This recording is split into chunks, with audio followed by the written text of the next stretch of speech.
আসসালামু আলাইকুম, কেঙ্কা আছেন সকলি? তো আপনাদের দোয়ায় আমিও ভালোই আছি। তো আজকে আমি আবারও চলে এলাম আপনাদের মাঝে নতুন আর একটা ভিডিও নিয়ে। আজকে আমি আপনাদের নিয়ে যাবো নওগাঁ দুবলহাটি রাজবাড়ি। তাই ক্যাব পরে আমার কেঙ্কা লাগিচ্ছে তা অবশ্যই সকলি জানাবেন। আর আপনাদের আর একটা কথা কয়ালি, আমি কিন্তু একলাই যাবো না এই রাজবাড়ি দেখবে। আমার সাথে যাবি আমার খুব কাছের এক বড় ভাই, যার বাড়ি এই নওগাঁতে। তাতে দেখতে পারছেন এটা হলো আমার সেই বড় ভাই। তা চলেন আর বেশি কথা না কয়ে আমরা নওগাঁ দুবলহাটি রাজবাড়ির উদ্দেশ্যে এখন রওনা দিই। নওগাঁ শহর থেকে দুবলহাটি রাজবাড়ির দূরত্ব মাত্র 8 কিলো। নওগাঁ শহর থেকে দুবলহাটি রাজবাড়ির ভাড়া জন প্রতি 25 টাকা। রাজবাড়িতে যাওয়ার সময় রাস্তার দুই পাশের প্রাকৃতিক সৌন্দর্য আপনাকে অবশ্যই মুগ্ধ করবে। আর এই প্রাকৃতিক সৌন্দর্য দেখে হয়তো কবি জীবনানন্দ দাশ বলেছিলেন, বাংলার মুখ আমি দেখিয়াছি তাই আমি পৃথিবীর রূপ খুঁজিতে যাই না। আসলে নওগাঁ জেলা যে এত সুন্দর তা আমার মোটেও জানা আসলো না। খালি নওগাঁ জেলায় ভালো না, সেই সাথে নওগাঁ জেলার যে লোকজনগুলো আছে তারাও কিন্তু খুব ভালো। আর একটা কথা, আমার ভিডিওগুলো যদি আপনাদের ভালো লাগে তাহলে অবশ্যই আমার ভিডিও তারা লাইক দিবেন, এটা কমেন্ট করবেন এবং আমার ফেসবুক পেজটা অবশ্যই ফলো দিবেন। তা দেখতে দেখতে আমরা এখন চলে যাচ্ছি সে রাজবাড়ি। খালি আমরা একলাই আসিনি, এটি দেখতে পারছেন আরো অনেক লোকজন আছে সে রাজবাড়ি দেখবে। আর এটা কথা তো আপনাদের কয় হয়নি, এই রাজবাড়ির জমিদার আসলো রাজা হরনাথ রায় চৌধুরী। আর এই রাজার জমিদারি ছিল মূলত সিলেট, দিনাজপুর, পাবনা, বগুড়া, রংপুর এবং ভারতের কিছু অংশ। আর এই দুবলহাটির রাজবাড়ি এটা প্রায় 200 বছরের প্রাচীন স্থাপনা। রাজবাড়ির সামনে থেকে দেখেই বোঝা যায় এর অতি জৌরসের বিষয়টি। প্রতিদিনই প্রায় অসংখ্য লোকজন আসে এই প্রাচীন 200 বছরের রাজবাড়িটা দেখতে। আর রাজবাড়ির সামনে এই পুকুরটা দেখতে পাচ্ছেন, এটা মূলত রাজা হরনাথ চন্দ্র রায়ের পুকুর আসলো আগে।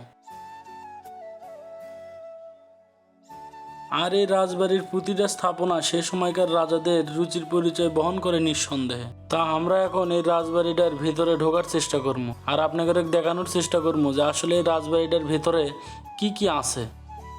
বর্তমানে এই দুবলহাটি রাজবাড়ির অবস্থা খুবই খারাপ, তা আপনাদের আসলে বলে বা কয়া বোঝানো যাবে না।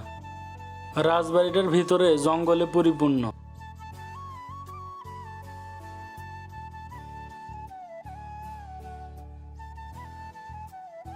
ভাবা যায় এই জীর্ণশীর্ণ দালানগুলোতে আগে রাজাগিরের রাজত্ব আসিল এবং এল্লের থেকে তাড়াতাড়ি করে রাজ্য পরিচালনা করেছিল। 1793 সালে রাজা কৃষ্ণনাথ 14,495 টাকা দিয়ে লর্ড কর্নওয়ালিসের কাছ থেকে পত্তন নিয়ে রাজ্য পরিচালনা শুরু করেন। রাজা কৃষ্ণনাথ নিঃসন্তানী হয় পরবর্তীতে 1853 সালে রাজত্বভার গ্রহণ করে তার নাতি রাজা হরনাথ রায় চৌধুরী। রাজা হরনাথের আমলেই দুবলহাটি রাজ্যের ব্যাপক বিস্তার ঘটে। শুধু তাই নয়, তৎকালীন রাজা হরনাথ রায় চৌধুরীর আমলেই এই রাজবাড়ির ব্যাপক উন্নতি সাধন হয়। তা চলেন এখন আপনাদেরও রাজা হরনাথ রায় চৌধুরীর মজার একটা কাহিনী শোনায়। এক সময় এখানকার রাজার প্রভাব প্রতিপত্তির কথা জানতে পারে দিল্লির সম্রাট।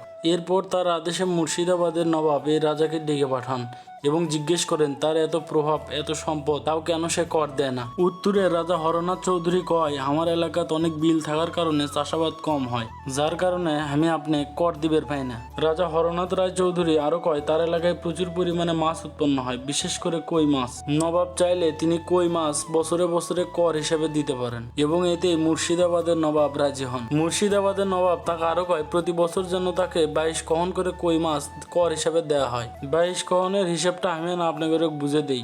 1 কহন সমান 128 পিস, সেই হিসেবে 22 কহন সমান 2816 পিস। আর একটা জিনিস আপনারা জানলে সত্যি অবাক হবেন, কর হিসেবে মাছ দেওয়ার সেই সময়কার ঘটনাটা গিনেস বুকের রেকর্ড হিসেবে আছে।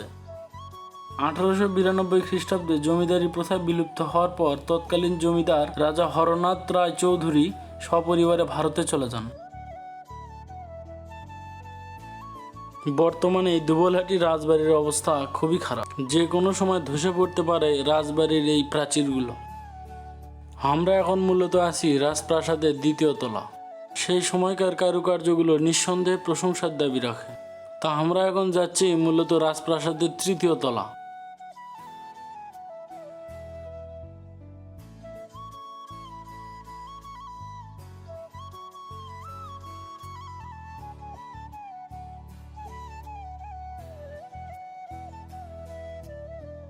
ভবনের উপর তলা থেকে রাজপ্রাসাদের ভিউটা খুবই সুন্দর, যা মুগ্ধ করবে যে কাউকে।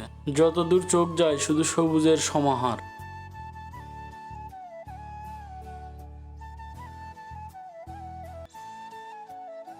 প্রাচীন এবং পুরানো এই প্রত্নতত্ত্বগুলো আমাদের দেশের অমূল্য সম্পদ। তাও কেন জানি দুবলহাটি রাজবাড়ির কোনো যত্ন নেই। নেই কোনো পরিচর্যা। শুধু আমাদের দেশ নয়, প্রাচীন প্রত্নতত্ন যে কোনো একটা দেশের জন্য অমূল্য সম্পদ। আর এই অমূল্য সম্পদগুলো সংরক্ষণ করার দায়িত্ব প্রত্যেকটা দেশের সরকারের, কারণ এগুলো আমাদের দেশের প্রাচীন ঐতিহ্য বহন করে।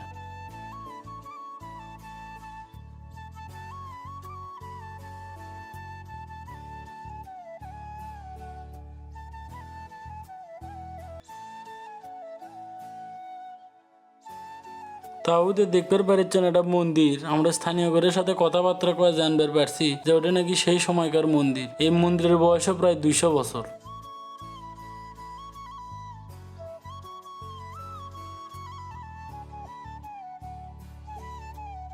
এই রাজবাড়িটা মূলত তৈরি করা হতো সেই সময় ইট আর কাদামাটি দিয়ে। আসলে রাজবাড়ি যে কাক কয় তা আপনারা দুবলহাটি এই রাজবাড়ি না এলে কখনোই বুঝতে পারবেন না।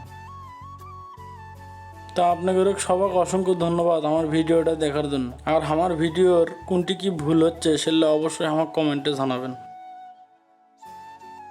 তো সকলে ভালো থাকবেন, সুস্থ থাকবেন। সকলকে আমার সালাম, আসসালামু আলাইকুম। আর আপনারা যারা যারা আমার এই ভিডিওটা দেখছেন তারা অবশ্যই আমার পেজটাকে একটা ফলো দিয়ে রাখবেন।